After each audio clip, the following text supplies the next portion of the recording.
friends, welcome to Coding Garden with CJ.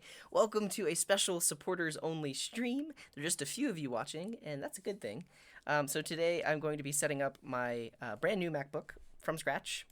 The only thing I've done is wiped it. It's a totally, what do you call it?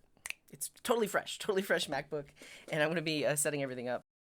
Yeah, so let's talk about the specs. So this is a mid-2015 MacBook Pro. It's got 16 gigs of RAM, 2.5 gigahertz processor.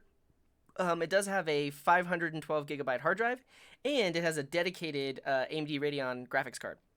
So this is an upgrade. So it's the same model technically as my current MacBook, but it is an upgrade. It has a better graphics card, a faster processor, a bigger hard drive, and it has way less battery cycle counts. I can show that in here. So my current MacBook has about like almost 800 battery cycle counts, and if I look at the info, about this Mac. Why did I get a 5-year-old one? Because it's still a really good MacBook, and it has a dedicated HDMI port. I don't have to use any converters. It has dedicated USB ports. I don't have to use converters, and this is one of the last MacBooks of this kind that has a dedicated HDMI or dedicated USB. I really don't like the USB-C conversion stuff. But let's look at power, and we can see that this MacBook has 190 cycle counts. That is way less than this MacBook, which has, let's see, 790 battery cycle count. Yes, so why Apple MacBooks? Hello, Bulldog. Welcome to the show. So, for one, by default, the terminal here is, I can use it just like I would on a Linux system. So that's one of the things I really like about it. I can use all the commands I know. At least because I'm still on Mojave. I'm actually not going. I'm on all the old stuff. It's like I don't want to move on. But I didn't actually install Catalina. I'm going to continue using Mojave, at least for a little bit. But I like the fact that the terminal is Unix based. Macs are based off of FreeBSD, so you can use all your Linux commands that you know. I have had this MacBook for 5 years, this one here, and I have not had a single problem. I've never had applications freeze. It hardly ever has to spin up the fans. It is just a really solid machine. And I can't say the same thing about Windows laptops that I've owned. Even if I've installed Linux on those Windows laptops, the screen jitters and things freeze. But for whatever reason, this thing is really good about not freezing up or anything like that. The other thing is, as a developer, if you want to create iOS applications, a Mac is pretty much the only place that you can do that. There are services that provide like build systems where you can like build in the cloud, but if you want to write iOS apps and you like want to debug them, you can install Xcode on a Mac, and that's all you need. You don't need to really go through any extra steps. So you've got that. The other thing about this being a Unix-based system is a lot of tools that are built for Linux will run on a Mac just fine. So I like that about it. And I generally like the user interface of a Mac. And I will say, all of that is my opinion, is in no way at all fact. That's just what I prefer. And I've been using a MacBook for like over 5 years now, and I really prefer it. Cool. A Unix machine. I know this. Yeah, that's from Jurassic Park, huh? Mojave rules 10.14.6 here too. Oh yeah, and that's the other thing. If you upgrade to Catalina, some of the older Mac apps that are 32-bit aren't supported. So yeah, that's the thing I really dislike about Apple, that they lock everything into their ecosystem. It's absolutely true, but this is the world that we live in. This is the timeline that we're on, and I have come to terms with it. So that's why I use a MacBook.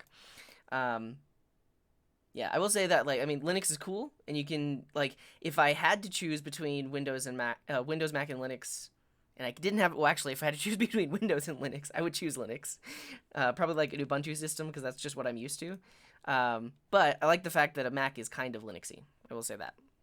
Yeah, and if you need Windows on a Mac, you can use Parallels, you could use VirtualBox, you could also dual boot it. I think that's the thing. And so it's because of this right here. So because Apple has locked everything down to their ecosystem, you use this system, and then you can technically use every other system, because I could dual boot Linux. I mean, I don't know if I can. I used to. When I was in college, I actually tri-booted. I had a one of the old black MacBooks, if you ever saw one of those. Black MacBook. Let's see if we can find a picture. I really, really like this thing. Apple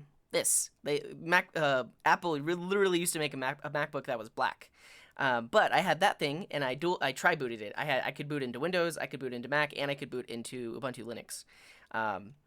And so that was great, and I used that as my school computer for a very long time. Black book. But for that very reason, like, Apple has locked things down so that basically, if you want to use a Mac, you have to have a Mac, but you can use all the other things too, because those things aren't locked down. So yeah, that's the thing.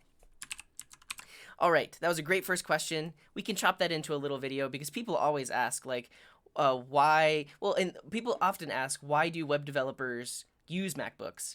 The other thing is, like, the creative apps, like all of the Adobe suite and music production tools run really well on a Mac. I use some music production tools, and I use Photoshop and Illustrator and sometimes Adobe Premiere Pro, and that works really well on a Mac. I know that it runs on Windows too, but it just runs on a Mac. I don't think I could ever use a Mac or Linux machine and nothing else. Gaming just isn't there.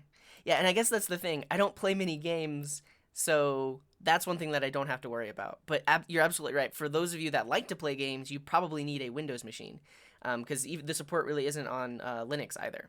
So yeah. Okay, let's get into this. These are the steps we're going to go through. We're going to set up Homebrew. We're going to set up my terminal and Bash. Then get into productivity tools. All of my specific OS X settings that I prefer,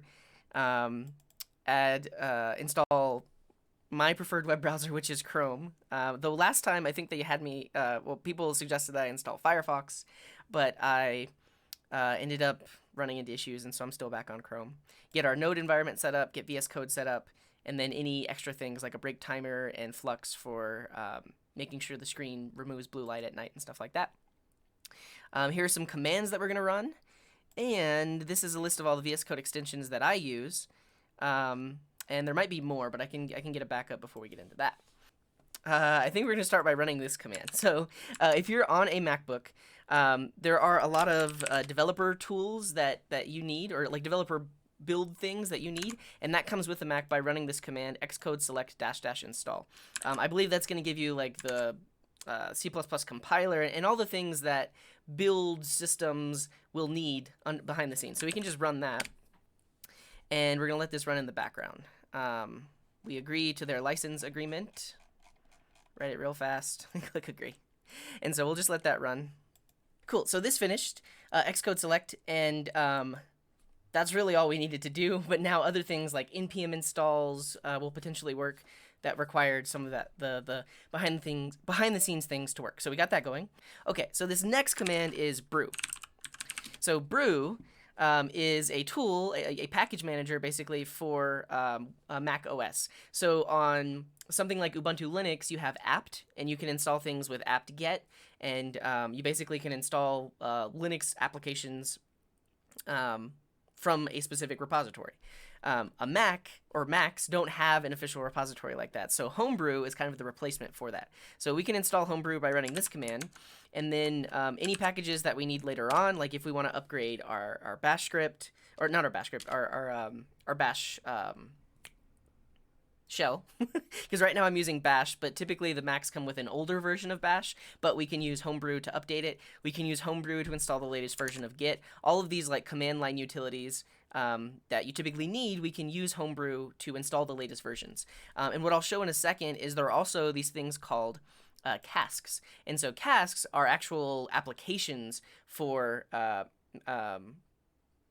Mac, or you can run on your computer, that you can get without going through the Apple App Store. So things like ITerm 2, which is my preferred terminal for Mac, things like Spectacle, which is my window manager, Alfred, which is my quick launch tool that I use. Instead of downloading those apps or having to go through the App Store, I can just use Brew to install those. So we're going to run this, and that will set up Homebrew, so that way we can start installing all of these other apps that I need.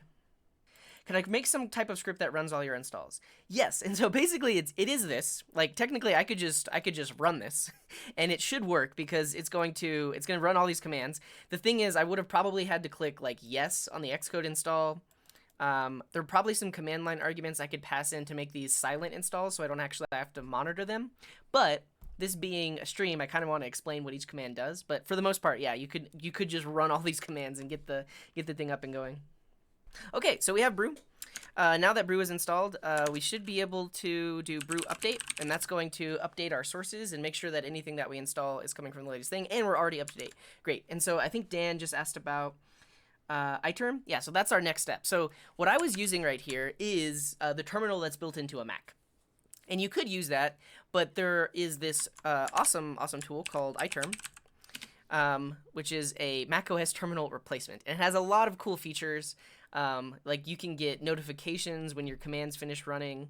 There are a lot of features just built into the terminal itself, like being able to click links. Like you can see here that this is a link, but I can't really do anything to click it. But in ITerm, you can actually click links that are in your terminal. It has a nicer, I don't know if it's nicer, but a cooler looking interface. It's like a solid window UI. And so I prefer ITerm. There's a lot of other benefits as well, but I do prefer ITerm. So we're going to get that going. And we're going to use brew casks for that. So now that I have brew installed, I can do brew cask install ITerm 2, and that is going to install ITerm 2 from Homebrew. So, I mean, if you look at ITerm's website, I technically could have clicked download. I could have dragged it into my applications folder. But this should automatically install it. And then we can start using ITerm instead of the built-in terminal here. Cool. So now we have ITerm 2. And I'm going to close this terminal, and we're going to bring up ITerm 2 instead. We want to open this because we did download it ourselves. And would you look at that? So we can go and specify some settings, and we're going to do that next. All right, so I've just installed ITerm, and I want to customize it. So let's go into the ITerm settings. I believe I can just do command comma, and that will bring up the settings. I can go into appearance and change it. First for theme, I like to use, I believe, let's see, dark. Let's see what that does for us. Or minimal? Minimal might be it. Yeah, I think this is the one. So you'll see that now the window chrome is gone, and it's this like nice solid black stuff. I really like that. So we're gonna go with minimal. Let's see. I like to set up my profile to have like a fairly large font size, especially because I'm always presenting and showing my terminal. So in the default profile, we can go in and set up our text. So I'm gonna set this to be like probably 24. No, we're gonna go even bigger, 36. Yeah, 36. And I don't have a window manager installed yet, so it's a little hard to resize windows. So there's that. We can look at colors. They have different themes. Let's see, color presets.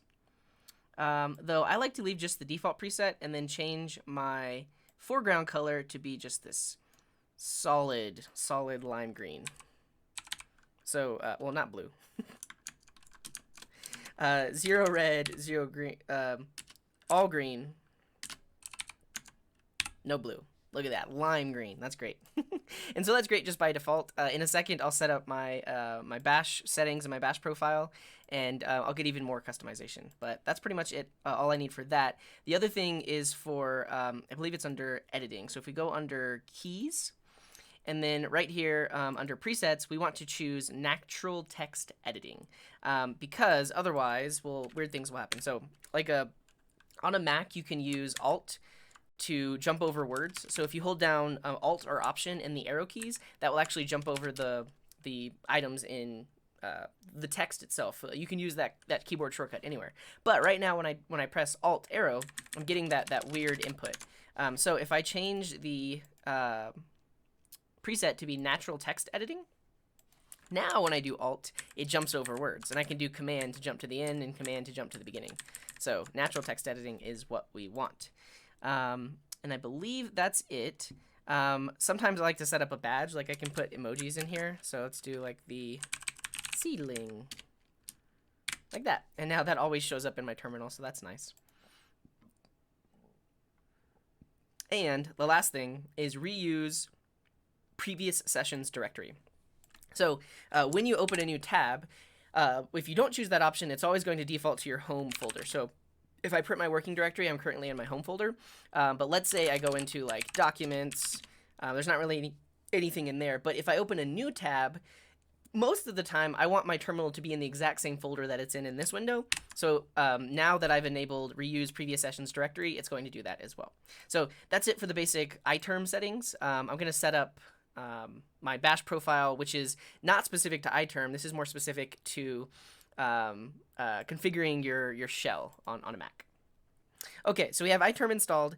Now we're going to install the latest version of bash. Now, if you're using the OS X Catalina, so right now I'm actually still on Mojave, which is what I prefer.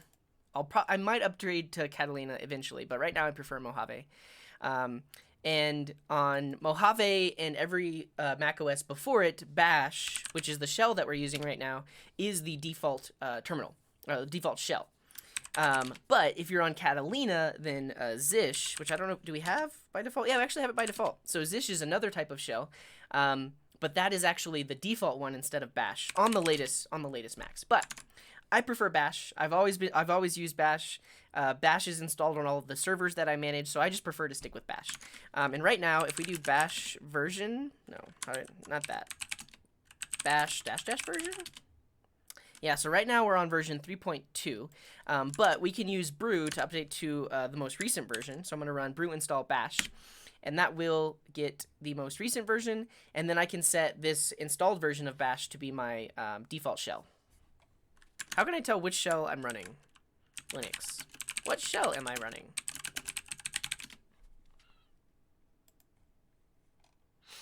Echo ! Shell. Bin bash. Okay, so notice that the one that gets resolved, this one that's installed here, that's the one I want to use, but I'm technically using the default one, which is in bin bash. Yeah, I'm on a Mac. Oh, there we go. Vincent had it. Echo shell. So what I need to do is I need to set it so that this is the default shell instead of the built-in one. Okay, ch/sh-l. So this will allow us to change our default shell. I'm just going to go with that and say, this is what I want. So I'm going to change shell to be user, local, bin, and bash. Oh, -s. And then the version of bash that I want. Okay, so this is going to change my default shell from the built-in one, which is an older version, to the version 5, which I installed. So let's get this going. There we go. Non-standard shell. And if I open a new tab, it didn't work. I know there's a file that I can edit to change my shells as well. There should be a better way. Linux change shell. I know there's like a shell file that you can update. Apple BSD. There we go. etc/shells. One thing I can do is, yeah, so this is the list of acceptable shells, and I can just put, what was it? User local. Let's see. User local bin bash. I'll put that at the top. What? I guess I just want -s. Why won't it work? There we go.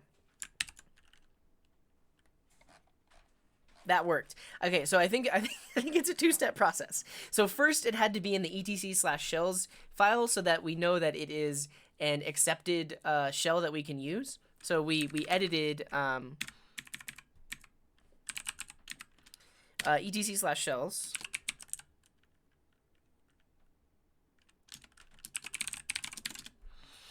Here, we put it at the top so it's an acceptable shell, and then we use the change shell command to tell it to use that, and now it is our default shell. So when I open a new tab, if I echo !shell, we see that it's user local bin bash. Very good, very good. Why do I want cow say and fortune?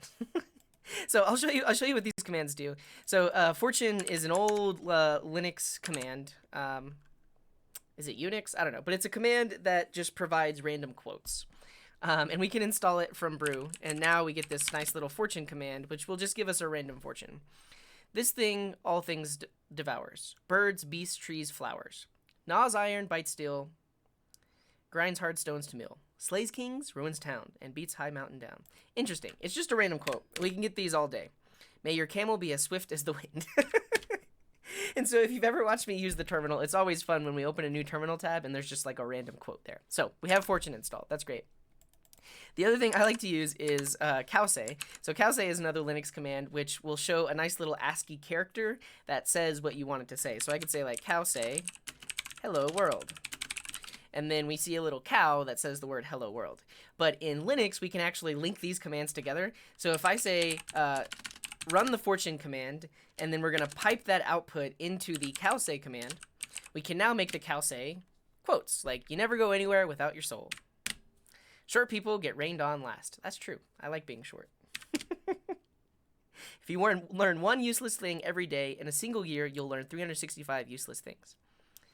That was a pretty useless quote. Okay, but now that we can do that, my personal bash profile that I already have pre-configured, you can also specify the cow file. So if we look at the man pages for cowse, is there a man page for cowse? There is.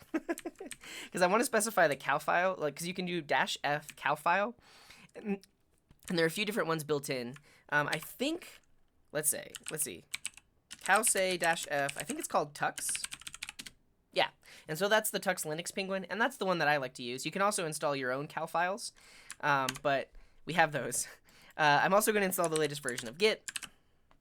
I'm basically running all of these commands to prepare for my custom bash profile, because I have a bash profile with all of my configurations of what should run whenever a new terminal starts up, what are my aliases, all of those things, and then in all of these are prerequisites for that bash profile. So I'm going to get those installed. So we have the latest version of Git. We're now going to install vcprompt. So if you're using something like ohmyzish and you're on a Mac, you might have noticed that whenever you're in a folder that is a Git repository, you'll actually see what branch you're on. So you'll see if you're on the master branch or anything else. You'll see if you have uncommitted changes. And if you've ever seen my terminal, you see that happens, right? So this vcprompt that we just installed can be used for that. So now that I'm going to get my bash profile going, and inside of my bash profile, I have the settings for what should display on each line. So this is called your PS1 in bash. It's basically what gets outputted when you're ready to enter a command, and you can customize this to be whatever you want. It could be the current directory, you could have a timestamp, but I also have a vcprompt that is applied to that, so if it detects if we're in a folder that is a Git repository, show if we're on the master branch or something like that. So I'm going to cd into my home directory, currently in home, and then I'm going to go get my bash profile. It is on GitHub. If you go to github.com/w3cj/.files, I have a few different configuration files here that I use, and then the bash profile is 1.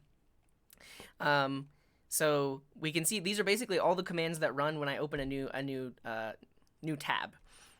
It's setting some paths, it's setting history, some nice commands for when I can press arrow up and like search through my history.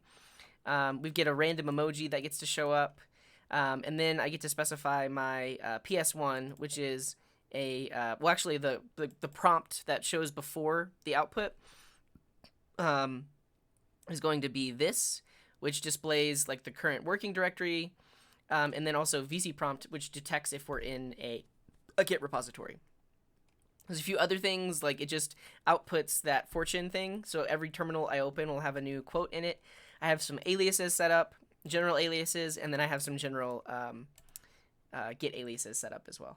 So this is my bash profile. We basically need to just take this and put it in literally a file called .bash profile in my home directory. So if you do ls-a, that's going to show you hidden files. You can see that I have bash history and bash sessions, but I want to create a new file called bash profile. For now, I'm just going to use nano. And I'm smiling because everyone's like, why don't you use Vim? I'm not going to use Vim. I'm going to put my bash profile into that, and then we're ready to go. Now, there are a few things that we're still missing. Like, I actually don't have in VM, which is Node Version Manager. We'll get that going. That might actually be it. But now that I have that, when I open a new tab, would you look at that? we've got the CJ command line style. So for one, NVM doesn't exist. Oh, and I need to set up my auto CD option, so we're going to set that up. But you can see that it automatically outputs a new quote. It has the name of my machine, so in the bash profile there, we have our host name. It has our current directory, so if we go into like documents, we see the directory output, and we also see that random emoji there. But if I open a new tab, we should get a new random emoji, and we get a new quote. But there's some other things I need to set up, but that's the basics of my bash profile. All right, yeah, let's get some other things going. I'm going to install Spectacle because right now you can see that I'm struggling to resize and position windows. And so Spectacle is a really cool tool for arranging windows. You've probably seen me use it on stream. It lets me put windows to the side, to the right, to the up, to the bottom, all that good stuff. So let's start up Spectacle. We will have to give it permission to be accessibility features because it needs to actually move the windows around. So let's do this. We're going to go into System Preferences. Under Accessibility, we need to unlock this and then enable Spectacle so that it can actually move the windows around. And then we can check this box, and now Spectacle has all of these built-in shortcuts. So if we click here and I do that, it works. So I can go left, I can go right, I can go up, I can go down. I usually like to do like 3/4 there, and then like my chat will be 1/4 over there. And then we can do the same thing with Safari. Oh, wait, I want this window. And yeah, so now we have some nice window arrangement with Spectacle. And now we're gonna install Alfred. So on a Mac, when you press Command Space, this launches Spotlight Search. And this is okay. Like you can search for apps you have installed, like ITerm, or you can search for things like System Preferences. This basically allows you to search across of your Mac. I like to use this tool called Alfred. Let's go ahead and find it. Yeah, the productivity app for Mac OS. And I use this as a replacement for Spotlight Search. It has a lot of other cool things built in, like you can run automated tasks. You might have seen me, I mean, you can type calculator expressions into it. I wonder if you can do that in Spotlight. 4 + 4. Oh yeah, that'll tell you the results, so that's good. But I also like that you can theme it. You can change what it looks like. You can make it dark theme. You can create your own workflows and write custom scripts. It's really cool. So we're going to install Alfred, and then we're going to replace that as our default command space option. There we go. So let's launch Alfred. I think we might have to give this accessibility permissions. Maybe not. The Power Pack does cost money. I actually have a license. I'm going to transfer that over later, but you can use the basic features for free. For now, I won't set that up. I'm not going to migrate anything because I'll show you all of my settings. Yeah, so for snippet expansion, it does need accessibility. I like to use it to search across folders because I can actually just press Command Space, type a folder name, and then Alfred will instantly launch it. You'll see here that like if I search for things, Spotlight is a little slow and it doesn't like choose like the most relevant thing, whereas Alfred usually does. So we can give this thing disk access permissions. Actually, I don't even know if we need to do that. We'll see. Well, let's go. I don't have any context, so I'm not going to allow that. And we can see right now that the default command is control space. Or is it option space? Yeah, it's option space. And now we have this launching. But I'm actually going to replace it as my command space keyboard shortcut. So it'll launch Alfred instead of the built-in Spotlight. And you can see that there are cool shortcuts right like this, where if it can't find something that you've typed in, it'll ask to search different places. You can set up these default search engines. Another thing you can do, which is nice for presenting, is you can type something in, press Command L, and then the text just gets really big. So that's cool. But we can set up all sorts of things here in settings. You can do file searching. We can search across folders. So now if I do option and search for like documents, we can see that the documents directory shows up. So that's cool. Let's see. I like to set up shortcuts for system commands. So here you can see that like sleep is sleep. I set this up as the shortcut S, and because I do this all the time. So one of the things I do, which is it's like a bit of an OCD at this point, is every time I'm done using my computer, I will actually turn off the Wi-Fi and put the computer to sleep. And so if I search for sleep. If I just search for S and then find my shortcut, it should choose that as the default one. So if I choose this, now I just have to do Command Space S, put the computer to sleep, And that's just like a security precaution I do because I don't like to leave my MacBook like running in the background with the Wi-Fi on. So yeah, that's a thing. Any reason I use Bash instead of Zish? I don't know. I feel like at this point I'm becoming like one of those old. I mean, not one of those, but just like an old programmer that's stuck in my ways. I'm using an old MacBook. I'm using Bash, which I haven't switched from. Like I prefer Bash. Every Linux machine that I log into remotely or SSH into is using Bash, so I prefer Bash. And I have my Bash profile all set up. I could migrate it to Zish. I could, but I do like Bash. All right, so let's make it so that when I press Command Space, it launches Alfred instead of Spotlight. So we're gonna go into System Preferences. We're gonna go into Keyboard. We will go into Shortcuts, and then we need to find the Spotlight shortcut. Yeah, so we can see right here, Show Spotlight Search is Command Space. So I'm gonna uncheck that. So now when I do Command Space, nothing happens. And if I launch Alfred, and go into the Alfred preferences, I can set its keyboard shortcut to be Command Space. And now I've overwritten it. So if I do Command Space, this launches Alfred, and I can use that instead. I'll show appearance. You can choose like different themes. I actually do like Alfred Dark. Alfred Mac OS Dark like doesn't have the padding. I think we're gonna go with that one. Wow. So that's my preferred settings for Alfred. There's a lot of other things you can do with it. You can install custom workflows and different things like that, but I just prefer it for the general launching applications experience. All right, now we need a web browser. I don't want to use Safari anymore. I think I'm actually going to install Chrome instead of Firefox. Like I just still can't get myself to switch. So I'm going to do brewcask install Chrome. I might have to do Google Chrome. Let's do this. Brewcask search Chrome. Or I think it's just brew search Chrome. Okay, I'm going to try. I am going to try. I try every time, but I always find something that just breaks or doesn't work very well. Like, in terms of the issues that I've come across Firefox in the past 2 years of trying to use it, there were some Flexbox issues where my site looked perfectly fine in Google Chrome, but when you loaded it in Firefox, there were like these weird margin and padding issues for Flexbox. I've ran into issues with CSS animations where the animations are very jittery in Firefox versus Chrome. I ran into issues with maps not loading in Firefox. Like if you're using OpenStreetMaps or like Leaflet, for some reason sometimes that library doesn't actually load very well in Firefox. I've come across all of those issues and probably some others that I don't remember, but we're gonna give it a try. Brew install brewcask install Firefox, and that will install Firefox for us.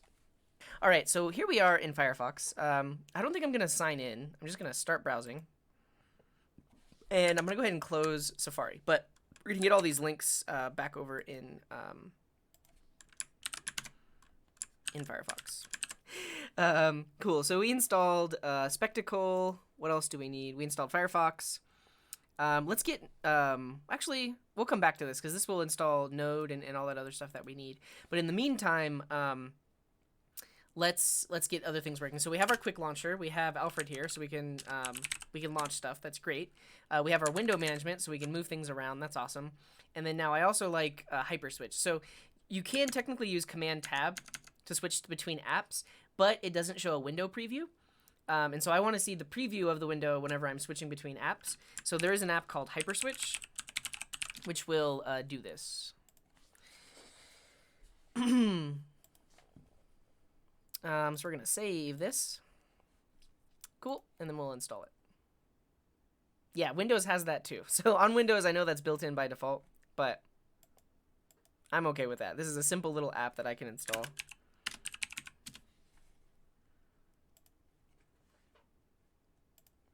And so similar to Spectacle, because we're using it to like see what windows are, or like take the screenshots of the windows so that they could be the thumbnails, we have to give it accessibility privileges. So Hyperswitch there. And then is it Control Tab, Shift Tab, Alt Tab? Let's open up Hyperswitch.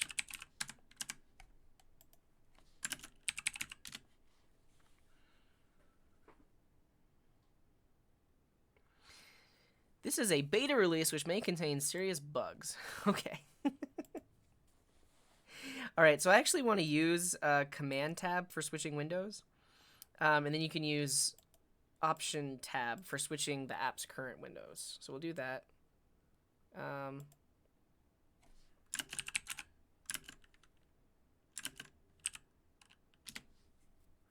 Let's see, App Switcher, show window previews. When activating an app without windows, try to open the default window. Sure. Thumbnail size. Okay, we'll see. So now if I do Command Tab, yeah, you can see that we can see the application previews. They do include the the icon. I don't know if I want that, so let me disable that. Oh, I could do small icons. Let's see how that looks. That's a little better because it doesn't take up the actual application window. So that's good. I'm going to show Hyper Switch up top here. And I think that's about it. Oh, vibrant dark? What does that look like? Let's restart it. I like dark theme. And you can actually see, so when because I wiped this MacBook, I got it off of eBay, but I wiped it clean. And I when I reinstalled it on Mojave, I chose dark theme. You can see because of my menu bar and stuff like that. Okay, I don't know if that even changed anything. Cool. But we have a window switcher, we have a command launcher, and we have we can set up the locations of windows. So we're good on that. Now I'm just going to set up my dock and Finder settings. So I do not like this dock at all. So the first step the first thing I do when I always get a MacBook is I remove all of these icons. So I don't care about Launchpad, gone. I don't care about Safari. I don't care about contacts or mail or anything else. And also you'll notice like this dock takes up a good percentage of the screen. And that's usable screen real estate, so I do not like the dock at all. I just remove it in its entirety. I do need to close notes. So I just go through, remove every single one, and then I make it super, super tiny so I never really have to look at it again for the most part. Yeah, free real estate. Like, look how much of the screen this is taking up. Especially, like, if you're on a MacBook with a smaller screen. Like, technically, this is a 15-inch MacBook, so it has a bigger screen. But it's really a waste of space to have this there all the time. I don't like the downloads being listed. Cool. Now, so that's great. We've gotten rid of a bunch of icons. But the thing I'm going to do now is make it super, super tiny. I'm going to make it as small as possible. We're going to go super tiny. I'm going to put it on the right, and then I'm going to automatically hide it and pretty much never look at it again. So you'll notice now it's over here on the right. If I need it, I can move my mouse over here. But the thing is, I never really need it. All of the things I need, I can do with the launcher or keyboard shortcuts. So now look at all that extra screen real estate at the bottom.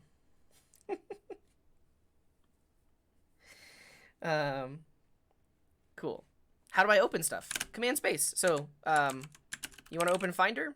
Command space. You want to open VS Code? Command space. You want to open ITerm? Command space.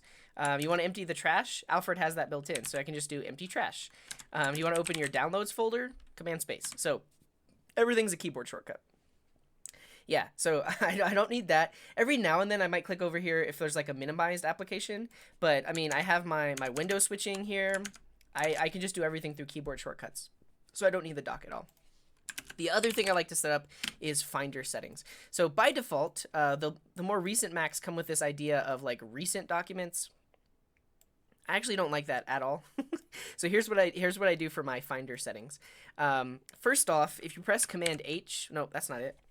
Command Shift H maybe? Yeah, Command Shift H, that will take you home. So this is the same directory that you get dropped into in your terminal when you open up a new terminal.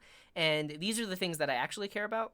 So like I want a quick link to, well, actually desktop is there. We have documents, downloads. I want to click quick link to movies, quick link to pictures. If we click go and then go to computer, this goes to the root. And I like to actually put my Macintosh hard drive here. Because that way, if I ever need to go to the root of the drive, I can just click there. The users folder has my home folder. I like to put my home folder at the top. I have AirDrop disabled, so I just remove it, don't need it. I really don't like recents, because that's not useful to me. I know what documents I want to use, so I'll go there. So I get rid of that. And that should do it. You can play around with this ordering, but that's what I like. I don't show iCloud Drive. I actually don't have an iCloud account, so let's remove that. I'm going to get rid of Hyperswitch. I don't even know what remote disk this is talking about, so we're going to remove that. And I'm also going to remove the network locations. Or, yeah, just hide that. And also hide these tags. So there we go. A nice, clean Finder experience. Up here, I can also edit I believe I can edit my Finder preferences. Yeah, if you do Command, comma, you can open up your preferences. So I actually don't want to show CDs, DVDs, and iPods because I don't have any of that. A new Finder window, I actually want that to launch in my home folder, so I'm just going to choose CJ. Folders open in tabs, that's great. Tags, I think I just want to get rid of all of these. Can I do that? Yeah, I really don't even know what tags are used for. There are probably a lot of features here that are actually very useful, but I don't use any of them, so I disable it so it just doesn't get in my way. What's an iPod? Yeah. It's actually really funny that it says that. It probably should say iPhones because I think those would show up separately. But yeah, who has an iPod anymore? Oh, you can give folders and files a tag and then filter them? Wait. Is that it? Hello, Andrew. Welcome. I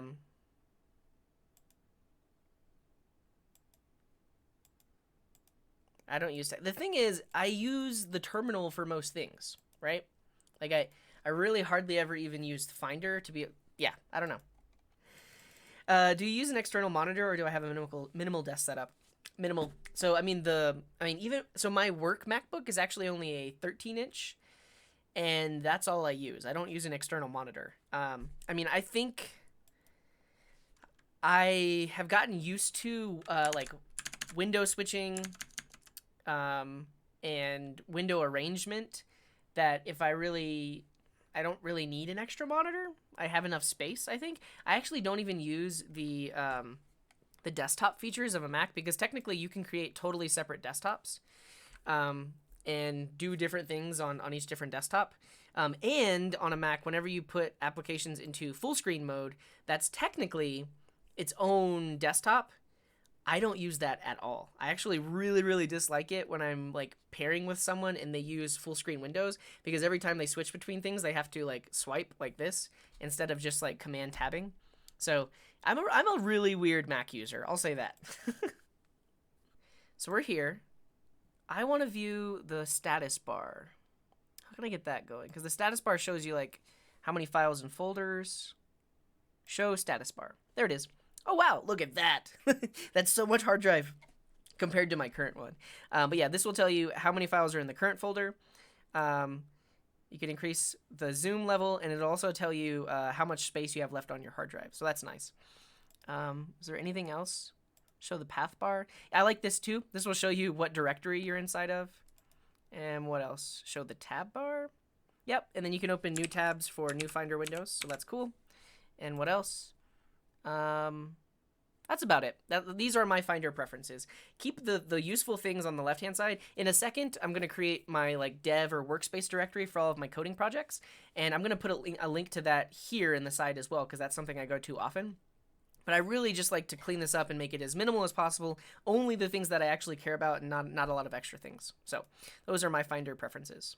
I need to set up Firefox because right now, Google is the default search engine. There's this very busy and distracting new tab page, and Google is basically logging every single key I press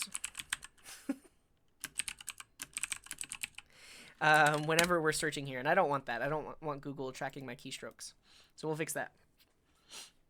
I have 17 gigabytes free. So I actually, in preparing this laptop for the migration, I removed all of the Node modules folder on my machine. And that was 12 gigabytes of files. 12 gigabytes of Node modules. They got removed. And the main reason I did that is because I'm going to back up my dev and workspace folder. And if you try to back that up with 12 gigabytes of JavaScript files, there's just so many thousands of individual files that it takes forever to back up. I removed all the tags in Finder, but left the tags menu in the Finder sidebar. All right, let's see if I can hide it. If we open up Preferences, Sidebar. Oh, yeah. This is great. Thank you, Vincent, for mentioning that. So, if you have a Finder window open, you can press Command comma. That's going to bring up your settings. Sidebar, you can disable what is actually shown. So I don't want to show tags. Let's see.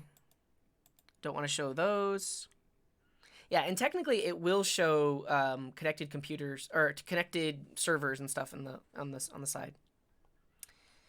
Awesome. Advanced. Show all file. Oh, this is another thing. Show all file name extensions. I really don't like it when the OS hides file name extensions from me. I feel like it's dishonest. Don't do that, operating system. So I'm definitely want to show all file name extensions. When performing a search the current folder. Cool. All right, that's a good setting to have. Yeah, so pretty much any application, if you do Command comma, it's going to open up your preferences or settings. Yeah, so look at that. That opened up the Firefox Firefox settings. All you operating systems, why don't you do this by default? I don't know. I feel like it is a more user-friendly thing to not show file extensions. But as a more technical person, like I want to change the extension every now and then, or if I'm renaming a file, I want to know what type of extension is. I don't want to just see in the right-hand side like what the kind is, like PNG or something. I want to actually see that file extension. Cool. All right, so that's good to go. Now let's get Firefox set up. So Command comma will bring up our Firefox settings, and let's just go through one by one and make sure we have all these things. So when my browser starts up, I actually do like to restore the previous session and warn when quitting. So especially if I'm streaming and I have a bunch of tabs open, I want to make sure that whenever if I accidentally press the shortcut to close Firefox, I want it to warn me. So that's one. And also, whenever I open it up, I want to see my previous tabs. Let's make Firefox my default browser. That's great. Control tab cycles through all of my Firefox tabs, so that's interesting. Good job, Firefox. Open links in tabs instead of new windows. That makes sense. When I open a link in a new tab, switch to it immediately. I'll leave that off because every now and then I might be like, I don't know, in a place where there are links and I want to command click them and like open them up. And I don't want to switch to them. I want to open them and then switch to them manually.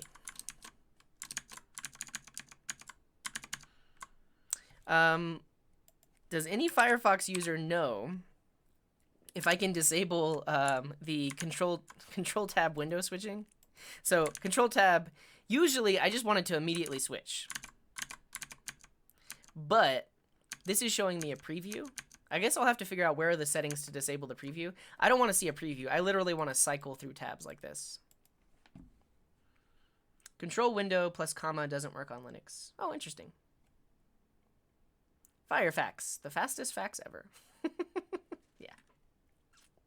Google should call them for interview. Who's always, yeah.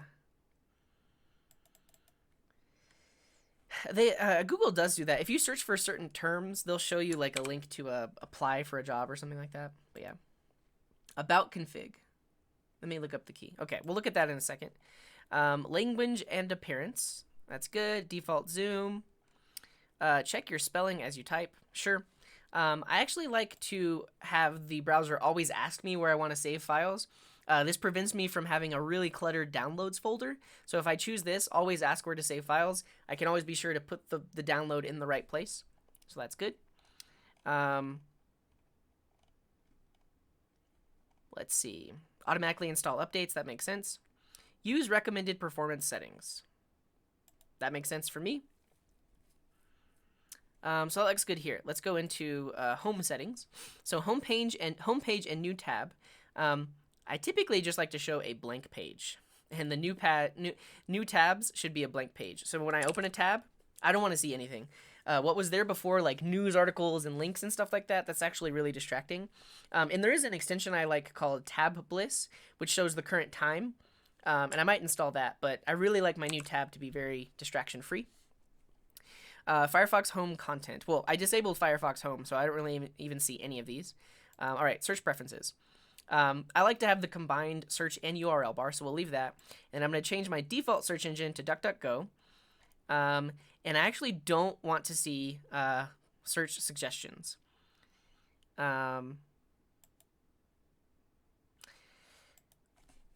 Because, well, I'll leave it on for a second. So if I'm searching for like JavaScript array sort, as I'm typing, it's making a request to DuckDuckGo to get auto completion to say like what should we suggest that we show you, and that's fine.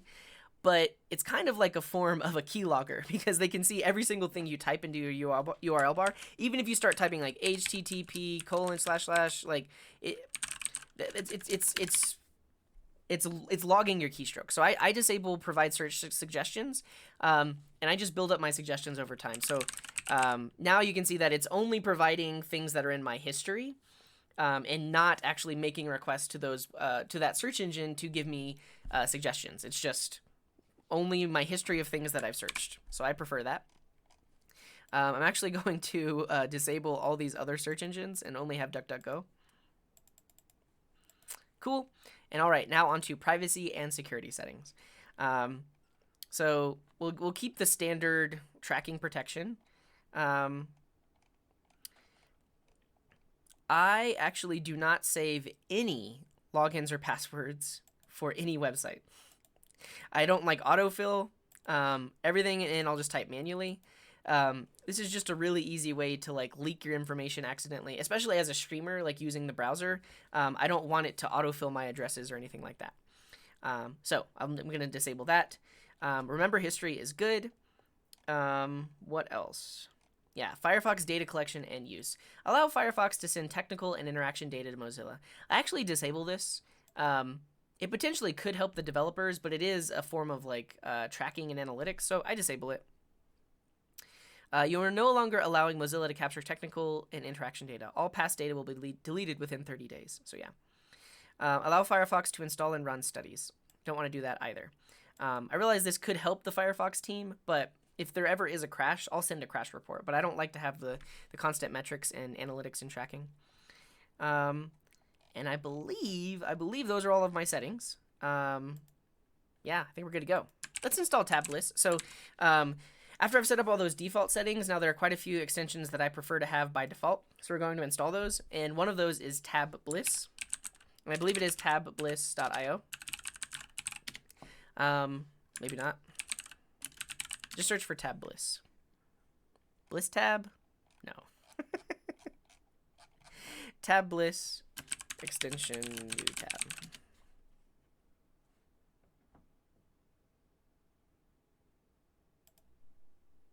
I thought it was. Oh, I spelled it wrong. Tablis. Tablis.io. I put two B's. Well, this is really nice. You can set it to show a random image, and it's just nice and zen for your new tab. So I'm gonna install this.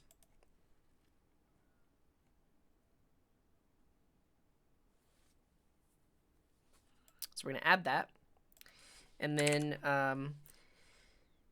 this is now by default set to be my new tab page, and it's a nice little image with the time. But you can go into settings. What I typically like to do is just set it to be a solid black color. I'm gonna go all black, and then we're gonna customize the greeting. Wait, where is this?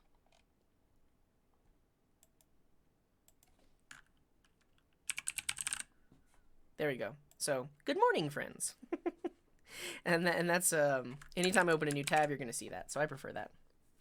Ultra dark mode, yeah. All right, let me try this other configuration that Infi just shared about config. And we want browser dot control tab dot recently used tab order. Do I set that to false? Hey, that worked. This is what I prefer. I like to just be able to cycle through. I don't want to see previews, because I mean these are my previews, and then if I want to use that tab, I'll just stay there. I don't see a point in trying to decipher what's in the smaller image previews. Cool. Okay, so let's get our extensions installed. So some people will probably absolutely hate this because creators, and I am a creator, creators get money from ads for the most part. But I don't know. I like an ad blocker. The web is a very noisy place. There are also potentially ads that are malicious, and I use an ad blocker because it stops those things. You can set up an ad blocker to whitelist certain websites if you do want to provide them support, but I like ads. I don't mind if you use an ad blocker. And also, I have ads disabled and ad revenue disabled on my YouTube channel, so it doesn't matter if you use an ad blocker or not. So we're gonna install an ad blocker, and I like to use uBlock Origin. There are a few of them out there, but this is the one. It has a GitHub repo, and it is open source. And we will install it for Firefox. Yeah, there's also like AdBlock Plus. The thing about some of these other AdBlock solutions is that they themselves are like tracking software, and they violate your privacy, whereas a tool like this does not, or this tool in particular. Wait, yeah. So we're gonna add AdBlock, because see, an ad blocking extension has access to everything, so you want to make sure that you actually trust the AdBlock extension that you're installing. So I trust this one, and I've used it for a very long time. Host file for ad blocking. So the way uBlock Origin works is I believe it actually just starts to learn over time. There is no actual host file. So and I think there might be, but it also works off of finding scripts that are trying to set cookies, and then will potentially automatically block those scripts. So actually, if we go back to the GitHub info, yeah, we can read the philosophy of uBlock Origin. It's not an ad blocker, it's a general purpose blocker. uBlock Origin blocks ads through its support of the AdBlock Plus filter syntax.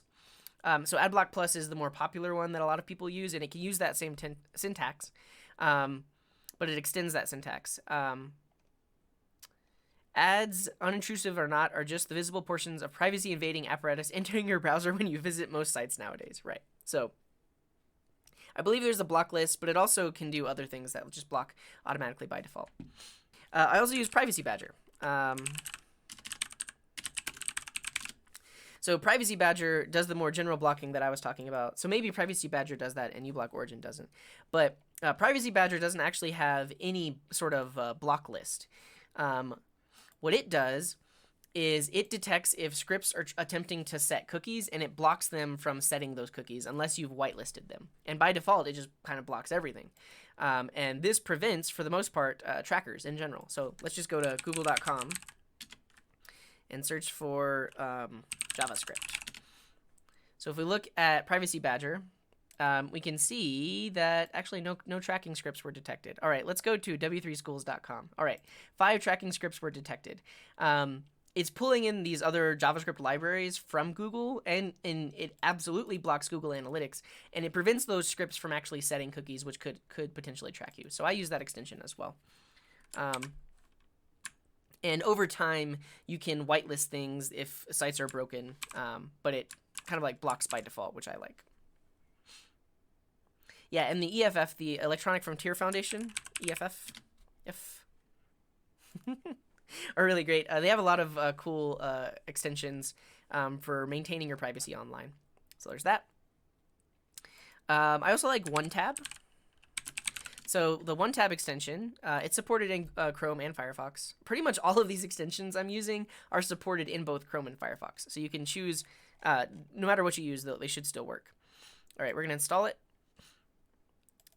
And this is very useful for when you have a lot of tabs open. So you can see right now, I have a ton of tabs. I can just click this button. It instantly closes all of those tabs and then gives me a breakdown of all the tabs that I had open. And I can go in and click them and open those tabs back up if I need to. I also can just remove an entire list of tabs altogether. But OneTab is really cool for just quickly cleaning up all of your tabs, but still keeping track of what you had open. So that way you don't lose things if that's the main reason you're keeping so many tabs open. So OneTab is great. I also like JSON Viewer. So this is an extension. Well, actually, in Firefox, I don't think I need this. So typically, JSON viewer for Chrome will format any sort of JSON response that you get back from an API. But I think Firefox has it built in. So let's go to Reddit /r/javascript.json.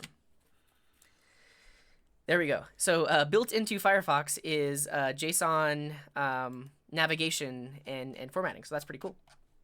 Yeah, so it formats the response by default. I'm wondering if I can enable dark mode here. And maybe that's a developer tools setting.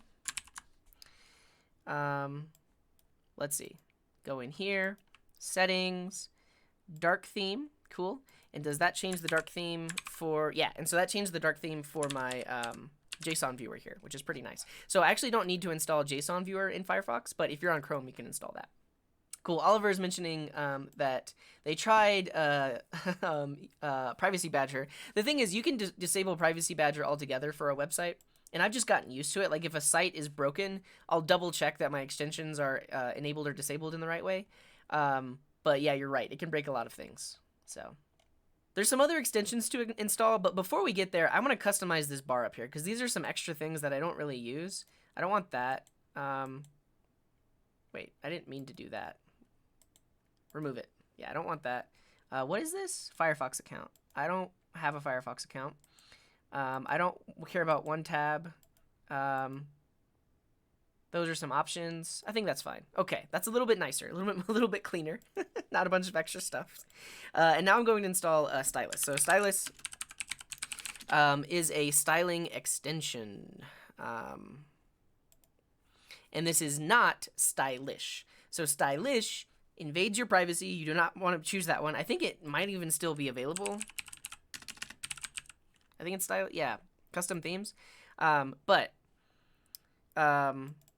you don't want this one. You absolutely want Stylus. This is an open source one, and this is for adding custom styles to websites. So you may have seen that whenever I'm on like GitHub, I see like a nice dark theme, and so I use Stylus to install custom themes and even create my own custom themes for different websites. Okay, so we have Stylus, and now I can go to userstyles.org, which is technically owned by the same stylish people, but this is like the de facto place to find user styles, custom user styles. Firefox has stopped a social network from tracking you here. Nice, thank you, Firefox. Usually, Privacy Badger will do that for me, but thank you. Thank you, Firefox, for being so protective. Yeah, and then Tamper Monkey is the tool you can use for custom JavaScript. And I actually am going to get that installed, and I'll show you one of my, at least one of the Tamper Monkey extensions, user script that I like to use. I'm going to search for GitHub Dark. All right, so this site's broken, and I think it might actually be that we have these blocking scripts. I'm going to just disable it for a second and see if that fixes it. Userstyles.org is down. Okay. I have heard of HTTPS everywhere, but it is more and more like less needed because most websites have to be HTTPS nowadays. But yeah, I have actually, we can install it. There's no harm in installing it, but it's not really needed nowadays because everything is HTTPS by default and has HSTS pinning, meaning like you can't even access those websites over HTTP. But HTTPS everywhere was awesome because there were some websites that would default to HTTP even though they had an HTTPS version. And there are some attacks where an attacker can redirect you to the HTTP version of a website so that your traffic is unencrypted. But HTTPS everywhere will make sure that every site you go to is using the HTTPS version. And it's also from the Electronic Frontier Foundation, the same people that make Privacy Badger better. You know what? Let's just search GitHub for GitHub Dark. Stylish themes. Ooh. There's an entire organization.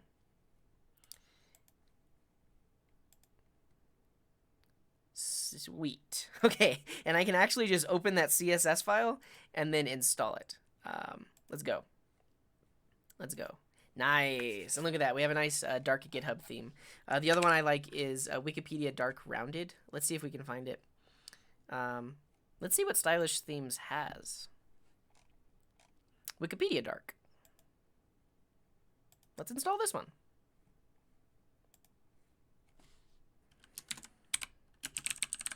JavaScript on Wikipedia.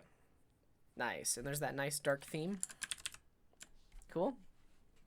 We'll install those later when user styles is not down. But basically, user styles is the place where we can find all the styles that we want to install for different websites. You can also create your own styles. All right. While we're in this idea of like custom CSS, let's talk about custom JavaScript. So for that, I use an extension called TamperMonkey. And what this lets you do is create JavaScript files that will automatically run on any website that you tell them to run on. So we're going to install TamperMonkey. And then just like there are user styles, there's also user scripts that you can install, which are scripts that people have created. So we've got it installed. We're ready to go here. There's greasyfork.com, which is the user styles website. I think it's greasyfork. We'll find it. Oh, you still use your custom one for NPM? There's a pretty good dark theme that I use. Actually, I may have disabled it. Okay, maybe it's not greasyfork.org. There it is, greasyfork.org. And so, similar to userstyles.org, this is a website where people can host scripts. Now, you want to be very careful about what scripts you do install, because these scripts technically have access to that entire website. They could steal your cookies and impersonate you and stuff like that. So be careful of what you install. But there is one that I really like called Better Google. And it actually should be on GitHub. And it makes the... what do you call it? the Google search page. So if we search Google for JavaScript, the latest version of Google, I just really do not like the way it looks. It actually doesn't show us the full URL. All of these kind of look like ads to me. It's very hard for my eyes to parse these search results on Google. But Better Google fixes that. I think it's like Better-Google. Here it is. A user script to Better. Let's look at it on Greasy Fork. 2,000 installs. Let me double check this is the one that I have installed over here. And then we'll install it.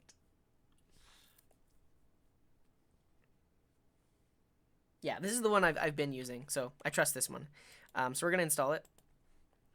And you can actually see the JavaScript that it uses or it runs on a website. You can see what websites are allowed, where this script will be allowed to run. And then you can actually look at the source code to see if it's doing anything malicious. So let's do a quick scroll. I mean, for the most part, in this quick pass, it doesn't look like it's making any external requests. It's just doing a lot of selecting of elements and such. So I'm okay with that. So we're going to install that.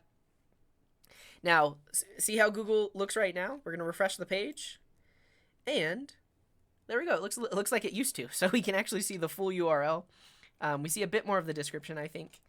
And I prefer this layout. So that's one script that I have installed. But you can create your own scripts.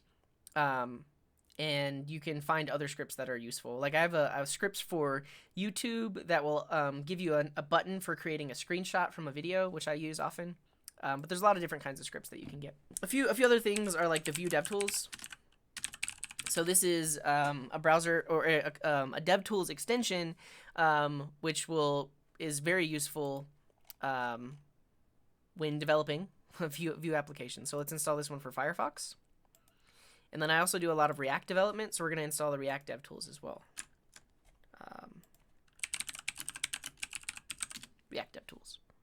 React Developer Tools, here we are, by React. Let's go.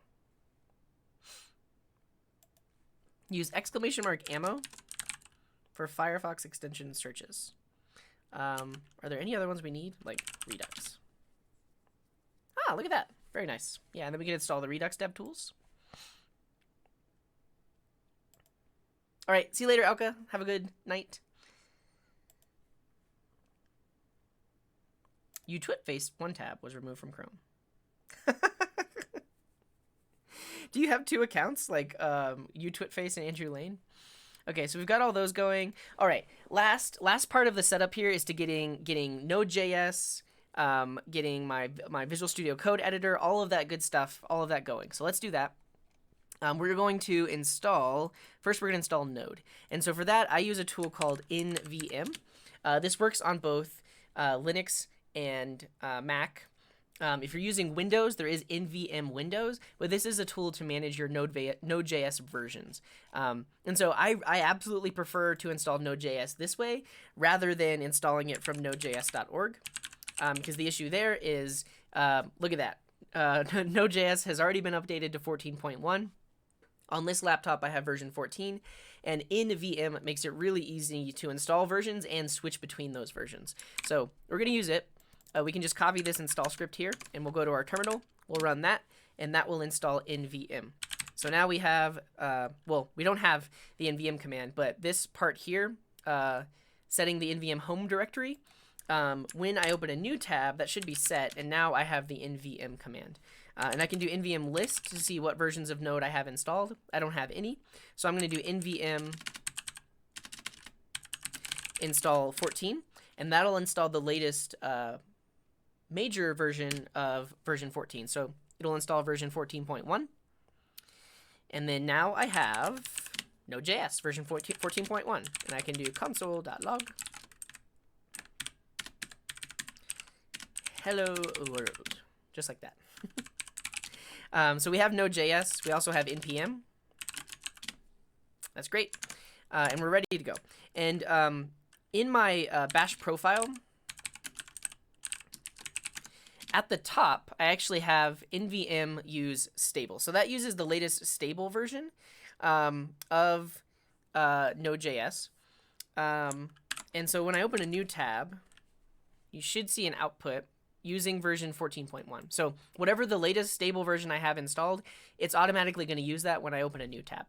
Okay, so we have Node. We have our bash set up, ready to go. One thing I like to do is I create a directory for all of my projects. And I call that directory dev, D-E-V. So I'm going to make a directory called dev here in my home directory. So I'm in my home, and I just made that directory. So if we go in, I now have a directory at users cj dev. You can call this whatever you like. Call it workspace, call it projects. I like dev. It's nice and short for development. But this is the go-to place for all of my code and projects. So anything that I'm writing code with, I put it in this folder. It's not on my desktop. It's not in documents. It's in this folder. And that's just to make sure that I stay mostly organized, and that's where all of my code goes. So we have this. That's great. And then I am going to install some things that I use pretty often. So I'm going to install this light server and also ESLint globally. So because I installed NVM and I have Node version 14.1, when I do npm install -g, it's going to install these two things, light server and ESLint globally under that Node version 14.1. And now with those commands, I can lint files globally and run static file servers globally. Cool. All right, and then now the moment you've all been waiting for, I can install Visual Studio Code. So we'll do this in a separate tab while that's running. And I mentioned earlier we can use Brewcast to choose different applications to install, and we're going to install Visual Studio Code. So we'll do that. Light Server is not similar to Express. I mean, it might actually be built on top of Express, but it's for static files only. It's not for building back-end applications. And hello, the real Pygon. Welcome. Okay. So that installed Visual Studio Code, and so if I do Command Space and we search for code, we have Visual Studio Code, and I can open it up. I do want to open it. Nice, look at that. So we have a fresh new version of Visual Studio Code. Now I need to get all of my settings added in and all of my extensions installed. Okay, so here's what I'm going to do. I'm going to create a directory called my first website. And we're going to create a basic website in here, but we're going to make sure that VS Code is ready to go to work with this directory. So we make sure, I'm actually going to close VS Code. And then if I type code period, It actually works by default. So would you look at that? So on a Mac, when you install VS Code, it's going to automatically install this into your shell, so that way you can use code to open it up. However, if we go to maybe it's under File, Edit.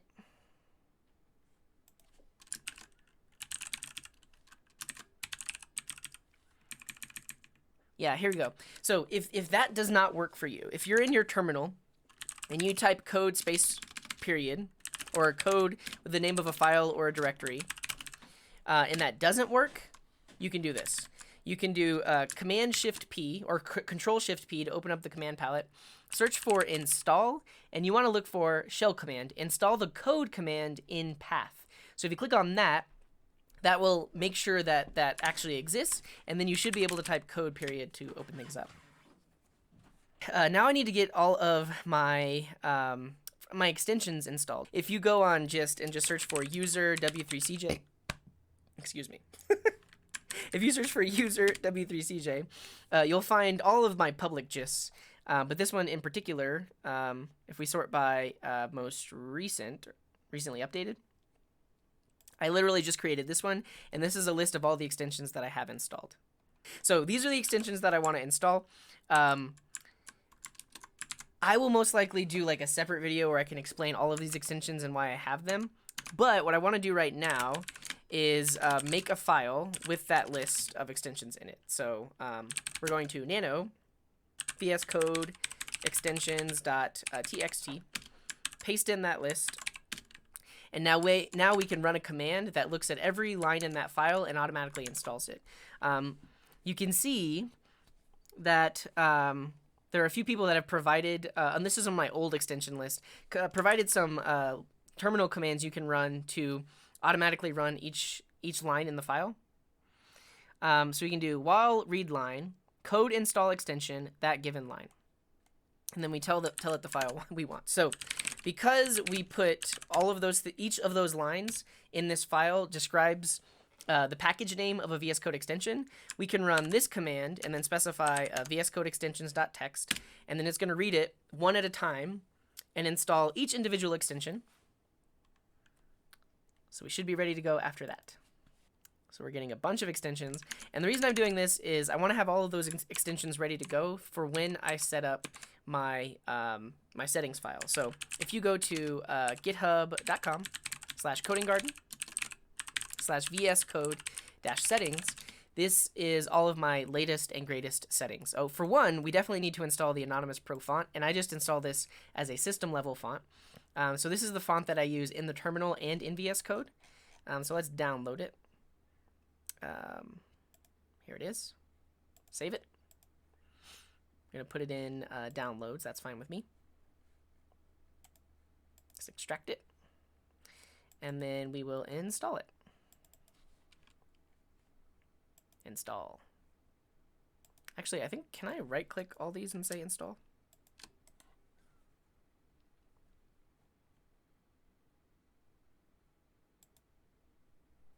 There we go. So we got all the different versions, italic, bold, and bold italic. Great.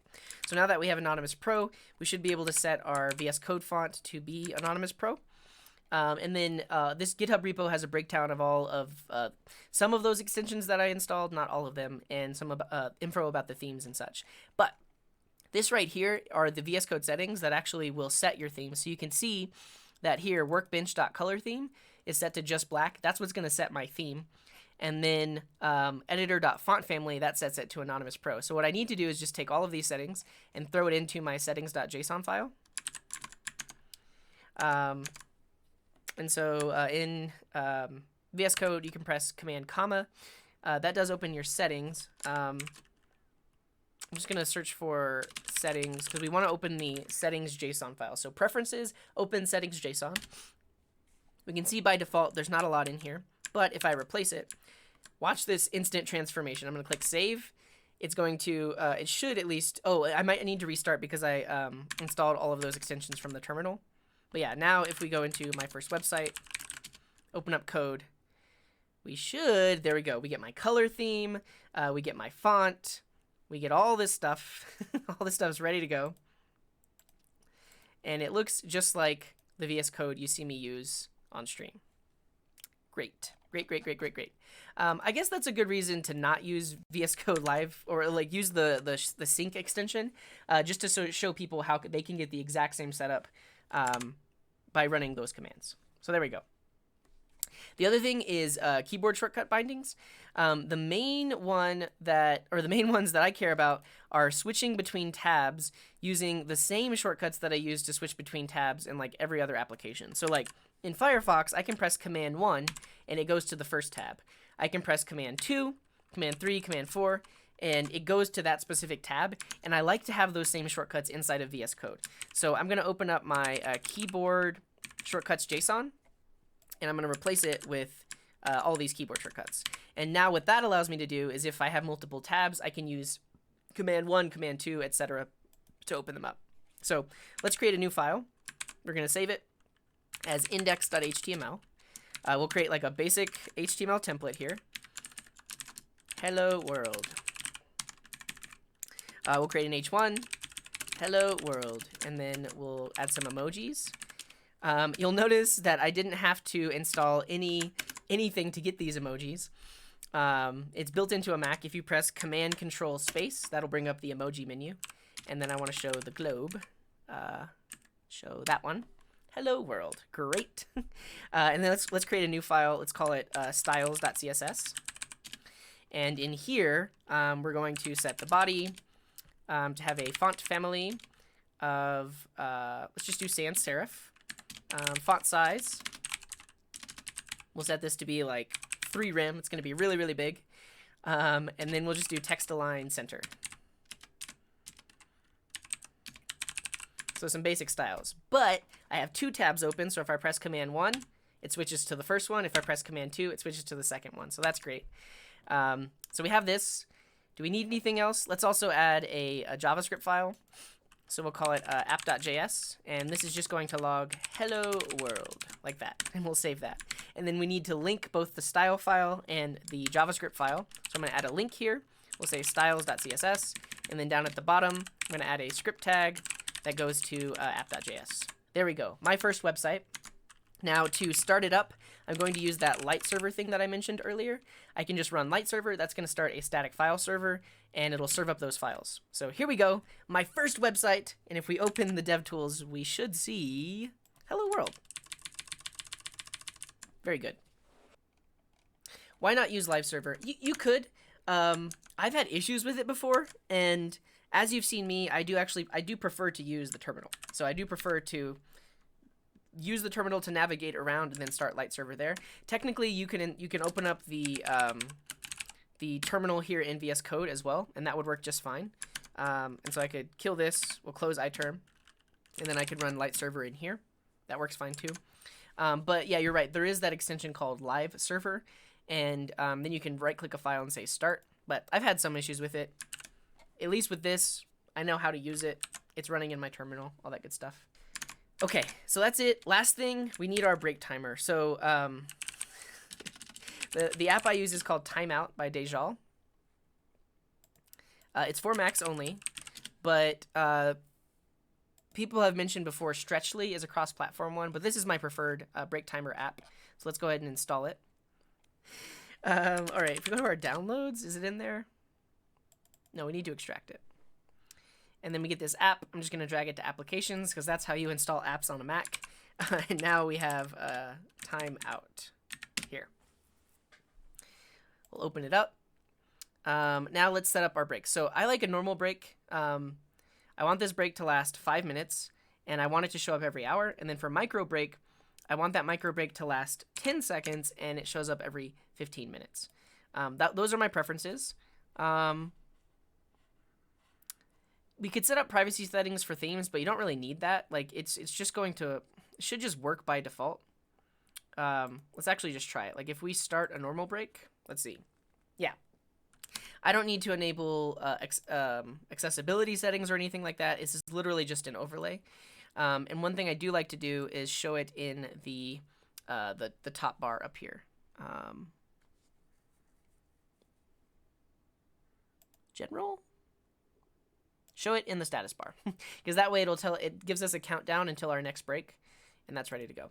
And then the other app I use is called Flux. And this is at justgetflux.com. But it removes blue light from your screen automatically. Now, I know there are some things built into Mac OS now, and a lot of other operating systems that will do this by default, but I like Flux, and I've been using it for a long time. So we'll install that, open it up, and then the cool thing about it is you can set it for certain times of day. So we can say during the daytime.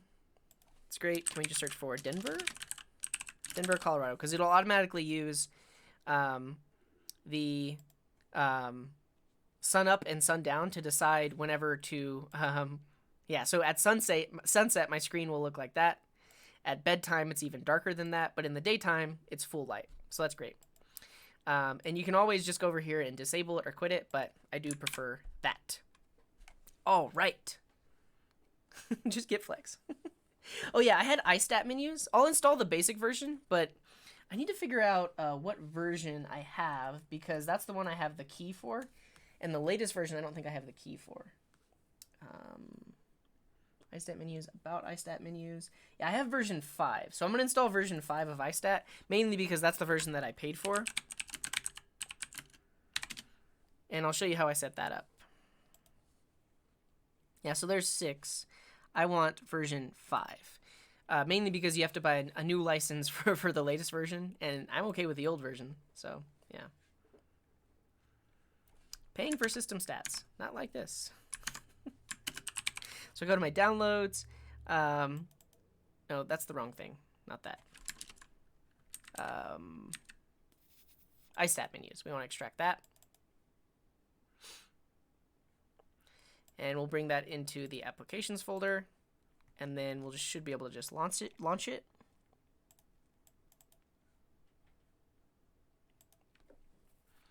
Now this, I do believe I'll have to set up accessibility settings and different things like that.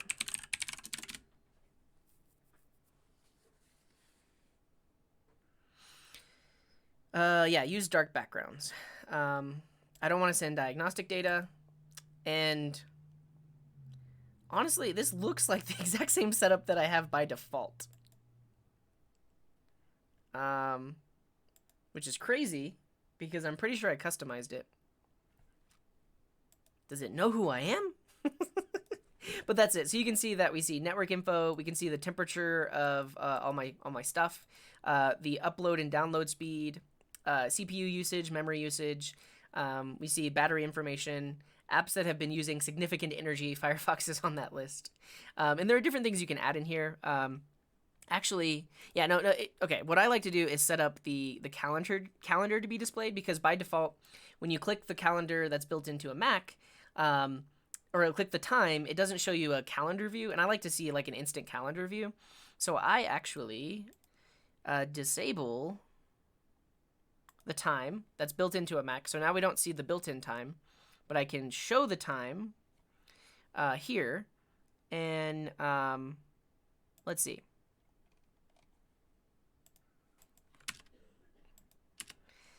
And then we want one space right there. Nice.